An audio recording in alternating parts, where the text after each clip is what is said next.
Gadget প্রকাশ সকাল ১১টায় ঐতিহাসিক পে স্কেল গ্যাজেটে রাষ্ট্রপতির অনুমোদন শেষে প্রধানমন্ত্রীর স্বাক্ষর, কর্মচারীদের উল্লাস।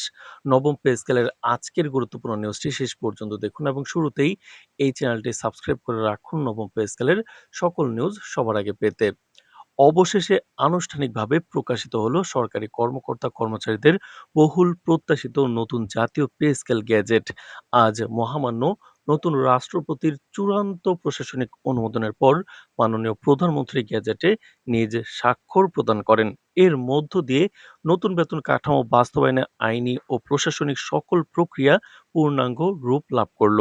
সরকার নির্দেশিত এই সিদ্ধান্ত অনুযায়ী চলতি বছর ১ জুলাই থেকেই নতুন পে স্কেল কার্যকর বলে গণ্য করা হবে এবং আগামী আগস্ট মাসের বেতন ভাতার সাথেই এর প্রত্যক্ষ বাস্তবায়ন ঘটবে বলে অর্থ মন্ত্রণালয় সূত্রে নিশ্চিত করা হয়েছে। আজকের এই গ্যাজেটের মাধ্যমে পে স্কেলের আওতায় মূল বেতন, অন্যান্য ভাতা, অবসরকালীন পেনশন এবং নিম্ন গ্রেডের কর্মচারীদের জন্য বিশেষ সামাজিক নিরাপত্তা সুবিধার পুঙ্খানুপুঙ্খ তথ্য সবার সামনে এলো। অর্থনীতি ও প্রশাসনের উচ্চ পর্যায়ের একাধিক নির্ভরযোগ্য সূত্র জানিয়েছে, পূর্বের বিভিন্ন পে স্কেলের মতো কয়েক ধাপে নয়, কিস্তিতে নয়, এবার সম্পূর্ণ পে স্কেল এক ধাপেই বাস্তবায়নের অভাবনীয় সিদ্ধান্ত গ্রহণে সর্বসম্মতিক্রমে অনুমোদন দিয়েছেন নতুন রাষ্ট্রপতি এবং মাননীয় প্রধানমন্ত্রী।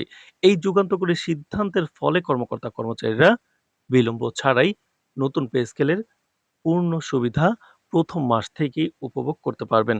১ জুলাই থেকে ভূতাপেক্ষভাবে কার্যকর করায় চলতি জুলাই মাসের বকেয়া বেতন সুবিধা আগামী আগস্টের মূল বেতনের সাথেই একযোগে প্রদান করার প্রক্রিয়া দ্রুত গতিতে এগিয়ে চলেছে।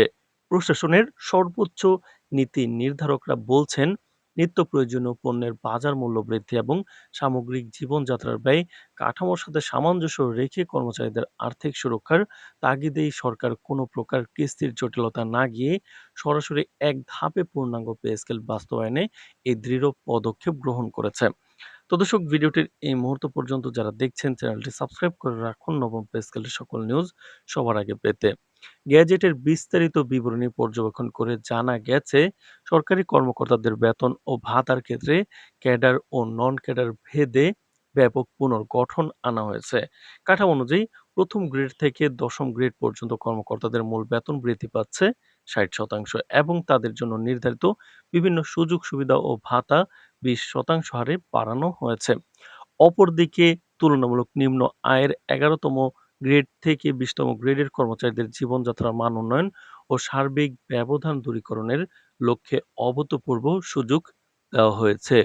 ১১ থেকে ২০ গ্রেডের কর্মচারীদের ক্ষেত্রে মূল বেতন শতভাগ অর্থাৎ ১০০% বৃদ্ধির অনুমোদন দেওয়া হয়েছে, যার পাশাপাশি অন্যান্য আনুষঙ্গিক ভাতা বাড়ানো হয়েছে ৪০%। এছাড়া দীর্ঘদিন ধরে সেবাদানকারী অবসরপ্রাপ্ত সরকারি কর্মকর্তা ও কর্মচারীদের আর্থিক নিরাপত্তা জোরদারে পেনশন সুবিধার উপর বিশেষ গুরুত্ব দিয়ে তা এক লাফে ৮০% বৃদ্ধির চূড়ান্ত নির্দেশ দেওয়া হয়েছে। এবারের পে স্কেলের সবচেয়ে বড় এবং আকর্ষণীয় সংযোজন হিসেবে আত্মপ্রকাশ করেছে ১১তম থেকে ২০তম গ্রেডের কর্মচারীদের জন্য বিশেষ রেশন সুবিধা অন্তর্ভুক্তি। গেজেটে স্পষ্টভাবে জানানো হয়েছে যে, নিত্যপণ্যের বাজার মূল্যের ঊর্ধ্বগতির চাপ থেকে নিম্ন গ্রেডের কর্মচারীদেরকে পারিবারিকভাবে সুরক্ষা বলয়ে নিয়ে আসতে এখন থেকে নিয়মিত বিরতিতে কিন্তু খাদ্য সামগ্রিক রেশন প্রদান করা হবে। ঘোষিত এই বিশেষ রেশন সুবিধার আওতায় প্রতি কর্মচারীর জন্য নির্দিষ্ট করা হয়েছে ৫০ কেজি চাল, ১০ কেজি আটা, ১০ লিটার সয়াবিন তেল, ৪ কেজি ডাল, ৫টি সাবান এবং ২ কেজি চিনি। সরকারি কর্মচারীদের বিভিন্ন সংগঠন ও নিম্ন গ্রেডের কর্মচারীদের সমিতিগুলো সরকারের এই রেশন সংস্থানকে একটি অভাবনীয় ও মানবিক পদক্ষেপ বলে অবহিত করেছে, যা বিশেষ করে প্রান্তিক ও নিম্ন গ্রেডের কর্মচারীদের পরিবারের মাসিক বাজেটে বিশাল স্বস্তি এনে দেবে। তো দর্শক, ভিডিওটির এই মুহূর্ত পর্যন্ত যারা দেখছেন চ্যানেলটি সাবস্ক্রাইব করে রাখুন নবম পে স্কেলের সকল নিউজ সবার আগে পেতে।